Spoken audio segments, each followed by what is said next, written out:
Mencuri Raden Saleh. Gua nyesel baru nonton sekarang.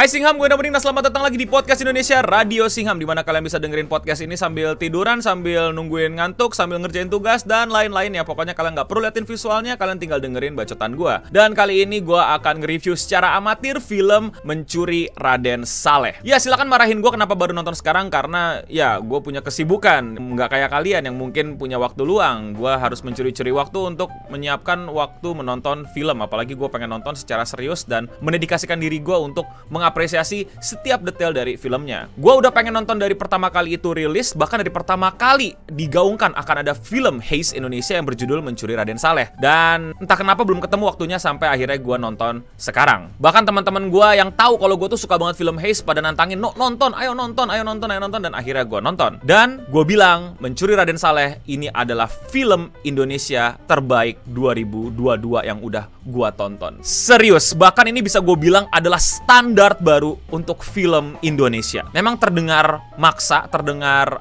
sotoy banget, tapi gue mesti bilang ini sebagai pencinta film. Mencuri Raden Saleh adalah standar bare minimum film-film Indonesia. Karena ini menjadi film terbaik dan harus dikalahin ya sama film-film lainnya. Terima kasih buat seluruh tim Mencuri Raden Saleh, para cast, para kru, dan semua yang terlibat telah memberikan gue film Heist Indonesia yang gak bikin gue sebel nontonnya, gak bikin gue gregetan nontonnya karena kurang suka. Tapi lu memberikan sebuah film yang bisa gue bilang kayak, nih kalau lu mau bikin film Heist lagi di Indonesia, film action bahkan, lu mesti kalahin Mencuri Raden Saleh. Serius, gue pikir The Raid adalah satu-satunya film action Indonesia yang udah itu standar film berantem-beranteman. Tapi Mencuri Raden Saleh itu standar baru. Kenapa gue senang sama Raden Saleh? Selain karena emang Raden Saleh bagus, maaf, gue bukan terlalu penikmat film-film horor Indonesia, setan, horor, hantu-hantuan gitu. Tentu gue seneng gitu, teman-teman ada yang bikin film itu, ada yang menikmati film itu. Tapi kalau ngomongin selera, gue entah kenapa susah klop sama film yang kayak gituan. Jangankan film Indonesia, film luar pun gitu, gue minim sekali nonton film-film horor yang seperti itu. Dan akhirnya gitu loh, ada film Indonesia yang bagus dan bukan horor, itu sangat membuat hati gue tuh berkembang-kembangan gitu, yang kayak wah akhirnya please dong ini sukses sehingga banyak produsen-produsen film bikin film kayak gini lagi yang nantangin standar Mencuri Raden Saleh. Please banget, ini bagus banget gitu. Jadi please banget produsen film-film Indonesia, perbanyak film tentang anak Indonesia yang bandel nakal.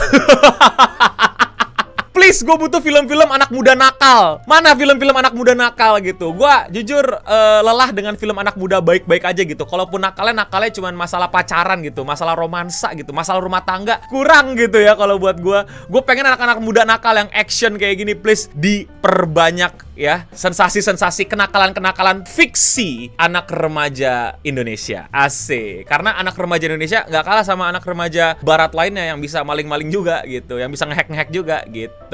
Please perbanyak kenakalan-kenakalan remaja di perfilman Indonesia yang fiksi ya, yang fiksi. Film ini bener-bener film yang nggak maksa gitu. Kadang kalian pernah lihat nggak sih film Indonesia yang pengen niruin film-film barat gitu, yang akhirnya jadi cringe, nggak pas, jatuhnya maksain gitu. Di sini gue bisa melihat mereka berhasil mengadaptasi berbagai macam unsur film-film Heist ke film Indonesia dengan tidak maksa di Mencuri Raden Saleh ini. Sangat-sangat tidak maksa dan pas banget ditontonnya. Salah satu yang paling gue suka adalah dialog. Itu bener-bener dialog yang bisa kita nikmatin obrolannya. Bener-bener dialog yang sesuai banget sama penonton, terutama gua gitu. Ini dialog yang emang biasa kita dengar sehari-hari. Ini emang dialog yang nyaman untuk didengar telinga gitu. Kadang tuh jujur ya, maaf gitu ya, kalau misalnya ada teman-teman yang membuat film tapi dialognya itu ngejakselnya tiba-tiba random gitu loh, kayak tiba-tiba ngejaksel, tiba-tiba nggak jaksel, tiba-tiba jaksel tapi bener banget bahasa Inggrisnya dan pronunciation-nya tapi tetap aja jaksel gitu. Di sini kita ngeliat ya bener-bener dialog anak muda gitu, bahkan dengan kata-kata kasarnya gitu. Yang nggak selamanya mesti dijakselin. Ada kok campuran bahasa Inggris sama bahasa Indonesia, tapi tempat-tempat yang memang sulit menemukan kosakata Indonesianya yang pas, karena lebih sering diomongin kosakata bahasa Inggrisnya atau term-term Heist dalam bahasa Inggrisnya daripada term-term bahasa Indonesianya gitu. Extraction lah, pick up point dan lain-lain gitu, dibandingkan tiba-tiba dijakselin. Jujur gue nggak tahu kalau kalian gimana. Kalau gue ngelihat dialog-dialog film yang dijakselin tuh gue kayak bahkan lebih nyaman dengerin orang jaksel ngomong gitu dibandingkan yang di film gitu. Ini kayak gitu loh, gak dapet gitu. Menurut gue kekuatannya di film ini tuh bukan di cerita, bukan di alur, tapi di karakter. Dan Dan itulah yang gue suka dari film-film heist gitu. Karakter di film-film heist tuh timnya tuh pasti unik-unik gitu. Ada yang jago komputer, ada yang pasti pakai tonjok-tonjokan, pasti ada brainnya, pasti ada yang bisa pick locknya dan lain-lain gitu. Dan di Raden Saleh ini tuh pengkarakteran itu nggak tiba-tiba gitu. Bahkan gue tuh kadang kesel ngeliat film-film barat yang bikin heist gitu, kayak nggak cocok aja gitu personalitinya. Tiba-tiba jadi hacker, tiba-tiba jadi orang yang ahli akrobatik gitu. Padahal kalau dipikir-pikir nggak juga gitu. Sedangkan di sini menurut gue semua karakternya itu pas banget. Ucup, Sarah, Piko, Tuk-Tuk, Gofar, Feli, tim mencuri Raden Saleh ini semuanya menurut gue pas banget. Interaksi antar karakternya, perbedaannya, trait-trait mereka itu nggak dipaksain. Itu nggak kayak tiba-tiba lu punya trait itu. Dibawakan dengan cerita yang baik juga gitu. Problem gue cuma di Feli sih satu, entah kenapa kayak nggak luas aja gitu main kartunya gitu. Mungkin nggak harus selamanya digambarkan dengan judi kartu kali ya orang-orang kayak gitu. Tapi menurut gue Feli agak kurang luas in my opinion untuk menjadi seorang pemain kartu. Tapi menjadi orang yang slick udah dapat ketika taruhan mobil itu, taruhan balapan itu Feli udah dapat. Makanya di kartu itu kayak ganggu aja gitu. Nanti kita akan bahas minus-minusnya panjang nih ya. Tapi pokoknya sebelum kalian dengerin kritik-kritik lucu gue, kritik-kritik yang mungkin bisa menjadikan film ini sempurna gitu, pokoknya ini film bagus banget, gue suka banget. Jadi kudos buat semua tim produksi, cast, kru dan lain-lainnya. Gue menunggu Raden Saleh 2 dan gue menunggu film-film lain menyaingi Mencuri Raden Saleh. Please saingin film ini biar standarnya naik mulu gitu ya. Jadi pokoknya ini film bagus. Tapi nanti kan gue masukin kritik-kritik yang mungkin bisa membuat film ini jadi lebih sempurna. Orang-orang juga banyak yang bilang kalau karakter Sarah itu mencuri perhatian orang-orang. Oke, I get it. Kenapa Sarah mencuri perhatian banyak penonton gitu. Jelas lah secara looks, secara visual sangat appealing. Tapi sebagai gue yang udah sering nonton film heist, Sarah ini terlalu OP di awal. Maaf, udah terlalu cantik di awal. Ngerti nggak poin gue? Dia rambutnya udah keren, pakaian-pakaiannya udah kece. Jadi dari awal tuh udah appealing. Jadi ketika dia ditampilkan lebih seksi, gue udah kayak ya biasa aja. Entah kenapa ya, maaf gitu. Tapi Sarah di sini malah buat gue oke, cuman nggak mencuri perhatian gue. Karakter yang personality-nya, traits-nya, dan cara acting-nya itu mencuri perhatian gue adalah Gofar. Yes, Gofar, side karakter, the mechanics gitu, the maker yang punya saudara sama-sama culun gitu, sama-sama gampang ditipu. Gofar itu karakter yang sulit dimainkan loh. Karakter culun, belagu, tapi nggak mau kalah, tapi kena masalah, tapi panikan, tapi ketakutan, tapi lu mau nyelamatin temen lu, tapi lu bego, tapi lu ada pinternya. Gofar terbaik. Serius, gue nggak tahu kalian semua nggak ngelihat waktu Gofar dipaksa Feli untuk taruhan lagi. Itu apa ya? Pelengah-pelongonya tuh bener-bener kayak temen gue yang culun bego dan gampang dibego gitu. Gimana nih ya gitu loh. Kayak persis banget gitu. Kayak bener-bener gila. Ini adalah karakter yang menurut gue susah untuk bisa dapetin karakter culun, dan kita yakin itu culun nggak dibikin culun dengan dipakein kacamata dan nerdi komputer gitu. Atau yang tiba-tiba tipikal gemuk, doyan makan dan lain-lain gitu. Nggak harus yang kayak gitu. Memang dia jadi karakter yang gemuk, doyan makan, tapi tidak yang harus digambarkan seperti itu gitu loh. Itu tidak perlu lagi. Gue udah cukup melihat dari actingnya dia yang sulit mengambil keputusan, berat untuk berkata-kata, dan orangnya nggak enakan tapi pengen speak up, dan tidak terlihat brilian tapi pengen berkontribusi, dan dia cuma punya modal cinta sama saudaranya. Itu karakter buat gue keren banget. Gofar, congratulations, you nail it buat gue. Ya nggak tahu buat yang lain gitu ya. Oh ya, tadi Vela apa Feli sih, gue lupa, kebalik-balik ya. Yang si main judi itu, gue sukanya dia juara 2 buat gue. Dia Vela Feli ini, gue sering tukar-tukar. Si Vela ini tuh kerennya ketika dia mau Ucup. Vela Feli ini sundere abis, dan sunderenya itu buat gue sundere yang Indonesia. Itu lu pada musim berkaca pada karakter Vela. Dan bayangin men, di film ini kita nggak melihat adegan ciuman, adegan yang apa ya, agak-agak intim lah gitu. Tapi gue baper ngelihat relation antara Feli dengan Ucup. Mungkin lu pada lebih ke Sarah dengan Piko ya, tapi sorry men, Ucup sama Feli yang di malam-malam di terowongan depan jalan itu bener-bener best romantic scene-nya itu malah buat gue. Bukan adegan berantem Sarah, bukan adegan pacaran Sarah sama Piko, no. Atau mungkin lu pada yang ngesipin Piko sama Ucup ya, get some help by the way. Gak canda, is okay. Buat gue romantisasi Ucup sama Vela Feli ini luar biasa. Sangat-sangat yang kayak bikin baper gitu. Kita kayak gak ciuman tapi kayak gitu loh. Gue bener-bener udah lama gak bisa ngeliat kenakalan anak muda yang gue ikutan, kayak anjir masa muda gue gitu loh. Luar biasa gitu loh. Oh ya, VFX, gue salut banget sih. Sayang cuman dikit ya, gue suka banget adegan yang tiba-tiba si Ucup dive in ke hackingnya gitu, yang tiba-tiba si Piko sama Sarah mundur itu wow. Please dong banyakin yang kayak gitu loh, scene-scene VFX yang kayak gitu. Dan katanya juga yang di akhir kan pakai 3D dan lain-lain gitu ya, yang mobil itu juga kayak udah rapi banget ya, dan berbagai macam VFX lainnya sih menurut gue itu udah it's good gitu. Fight scene-nya standar banget, cuman cukup menyenangkan gitu loh, menyenangkan menyenangkan aja gitu ngeliat fight scene-nya gitu loh. Jadi ya buat gue ini film udah harus ada yang ngalahin sih. Kalau nggak ini film akan berjaya banget di otak gue nih. Please, seseorang kalahin Mencuri Raden Saleh ya. Oke, sekarang gue mau ngomongin yang menurut gue harusnya bisa ditingkatkan, harusnya bisa menjadi sempurna mungkin ya. Pertama karakter Sarah sih ya. Apa mungkin orang-orang emang udah ngincer Sarahnya ya dari awal para penonton ya. Tapi entah kenapa Sarah tuh udah imba dari awal, tadi sempat gue singgung ya. Gue ngerasa entah kenapa cocok gitu kalau Sarah kita bikin lebih agak nggak terlalu bisa menjadi perempuan yang appealing gitu loh. Karena dia kan lebih peduli sama prestasi dia di cabang olahraganya gitu loh. Tapi dari awal udah berdandan yang cukup rapi dan fashionable banget gitu. Entah kenapa gue suka kalau misalnya dia lebih dianggap nggak terlalu ngurusin diri tapi fokus sama apa yang dia mau kejar. Sehingga ketika dia di makeover sama Bella Feli ini jadi oke banget gitu. Terus agak mengganggu kepala gua itu juga kenapa Feli dimasukin, alasannya apa gitu. Karena dia lebih licik gitu, tapi kita karena gara-gara plan sebelumnya gagal gitu. Jadi Feli masuk itu agak kurang sih menurut gua, dan tiba-tiba Ucup udah tahu Feli itu siapa, kenapa tiba-tiba Ucup ngikutin Feli dari awal gitu, ada aja tapi gua nggak ngerti gitu. Kenapa tiba-tiba Feli sama Ucup itu ketemu gitu. Kenapa nggak si Tuk-Tuk dan Gofar yang menemukan Feli, karena jelas mereka ada interaksi, ada relasi gitu. Tapi Ucup tahu-tahu random ketemu dan ternyata baru ketemu gitu, baru direkrut. Itu gue agak-agak kurang dapat apa ya. Tuk-Tuk malah ya, kalau orang-orang mungkin sebel sama Tuk-Tuk yang tiba-tiba keluar dari penjara, malah menurut gue itu adalah hal unexpected yang masuk akal gitu loh. Yang penjelasan polisinya pun juga gue demen gitu, kayak ya iya dia terdaftar, dia panik tiba-tiba ada 2 truk dan ada tabrak-tabrakan, ya dia jadi nabrak dan dia tiba-tiba dikejar polisi, dia lari gitu. Terus ya dia masuk penjara 3 hari dan dia bingung, panik, takut gitu. Dia nggak kenal juga sama yang DPO gitu kan. Jadi ya dia dibebaskan gitu. Itu orang-orang mungkin ngeliatnya itu kayak nggak masuk akal, tapi menurut gue itu malah keren gitu, kayak komedinya di situ kayak oke, keren gitu. Apalagi dialog si Gofar marah-marah kesel membandingkan kaya dan miskin aja buat gue itu udah apa ya, yang menaikkan karakter Gofar gitu loh. Si culun yang cuma bermodalkan brotherhood gitu sama saudaranya.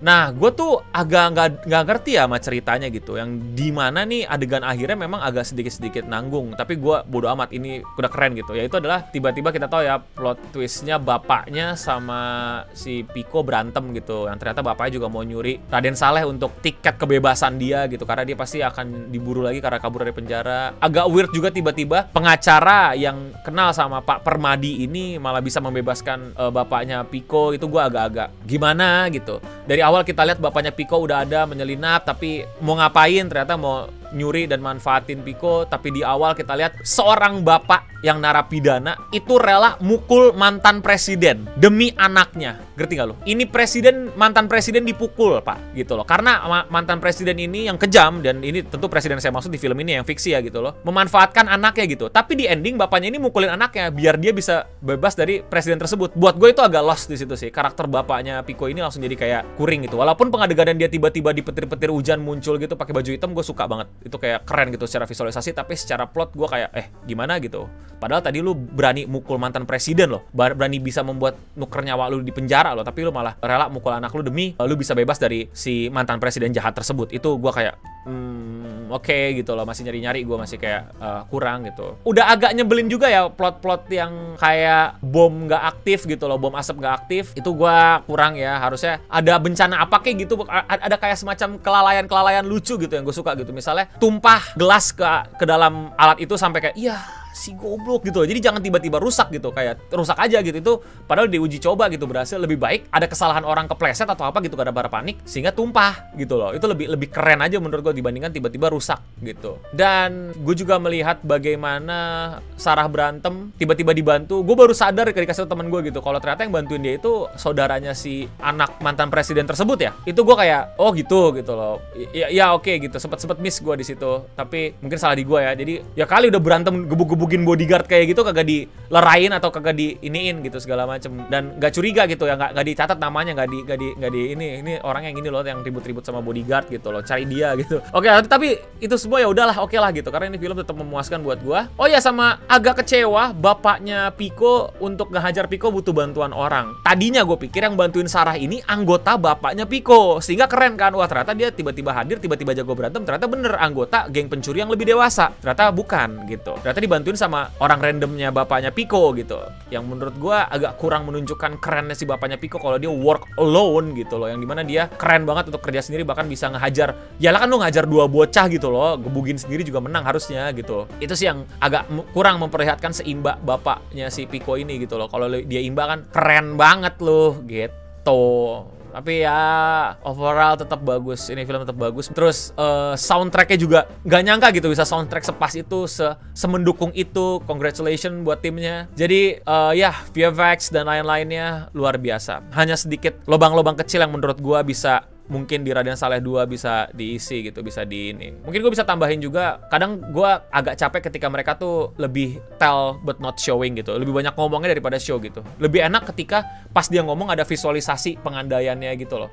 Misalnya dia ngomongin rumah si mantan presiden tersebut, dikasihlah visualnya plafon timur mana sih, ini plafon timur gitu loh, ada ini, daripada tunjuk-tunjuk peta doang gitu, tunjuk-tunjuk papan tulis doang. Bagaimana ngasih tahu keamanannya dibobol, bagaimana mungkin bisa pakai 3D atau nunjukin CCTV itu ngalirnya kemana, kabelnya kemana gitu, dan lain-lainnya gitu. Atau mungkin bisa pakai animasi, or I don't know, maybe Raden Saleh 2 bisa lebih sevisualisasi itulah penggambaran cerita-cerita dan planning-planningnya gitu. Dan plot twistnya kalau bisa jangan terlalu ketebak lah. Gue oke lah ketebak, tapi ya nggak apa-apa gitu tadi plot twistnya, karena udah terlalu ditunjukin banget, dia tiba-tiba nunjukin lukisan yang lain. Kita terlihat di situ bagaimana terlalu obvious lah si bapaknya udah ada di situ gitu loh, udah ingin melakukan sesuatu gitu. Entah kenapa kalau menurut gua akan lebih appealing ketika tiba-tiba dia yang adegan ditabrak itu tiba-tiba digebukin orang, terus tiba-tiba baru di reveal ternyata itu bapaknya. Terus pas petir-petir itu flashback gitu, kalau ternyata bapaknya kabur dari penjara, bapaknya bikin deal dengan orang lain dan akan nyuri lukisan itu untuk ditukarkan dengan kebebasannya gitu. Daripada bapaknya tahu-tahu udah bebas aja dan selama proses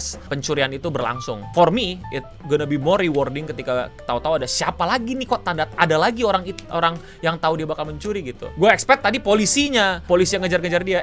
Jujur yang polisinya malah yang menurut gue harapkan bisa lebih aktif gitu loh. Jadi kucing-kucingan gitu. Minimal datang aja ke pesta gitu yang cewek gitu kan, yang punya insting bahwa ini orang timnya bermasalah gitu dan lain-lain gitu dan pengen kepo. Minimal ngehajar salah satu di antara mereka. Atau gara-gara panik lihat polisi, si tuk-tuk yang tadi ketangkep gelasnya tumpah ke alatnya si siapa Gofar gitu loh. Jadi panik kan, terus dia lari sambil dia ngelabui polisi tersebut dan lain-lainnya lah, bisa diakalin lah. Well, that's for another Raden Saleh lah. But for all, gue akan sangat rekomendasiin Raden Saleh. Ini mungkin pertama kali tahun ini gue ngasih 8/10. Bahkan gue bisa kasih 9 gitu. Tapi 8/10 dah, biar tetap adil gitu. 9-nya itu gara-gara terima kasih lah udah memberikan yang lain selain horor, drama, keluarga, dan romantis di Indonesia gitu loh. Indonesia bisa kok bikin film kayak gini. Dan kalau kalian sadar, itu film juga banyak kritiknya ya. Yang dimana si Ucup bilang, woi, nih gue dapetin datanya nih, tapi cuma ada 2012, datanya nggak update gitu. Wah, kok lu dapet banyak banget, kata si Piko. Iya, servernya gampang dibobol. Ya, si Ucup ngomongin ini ya,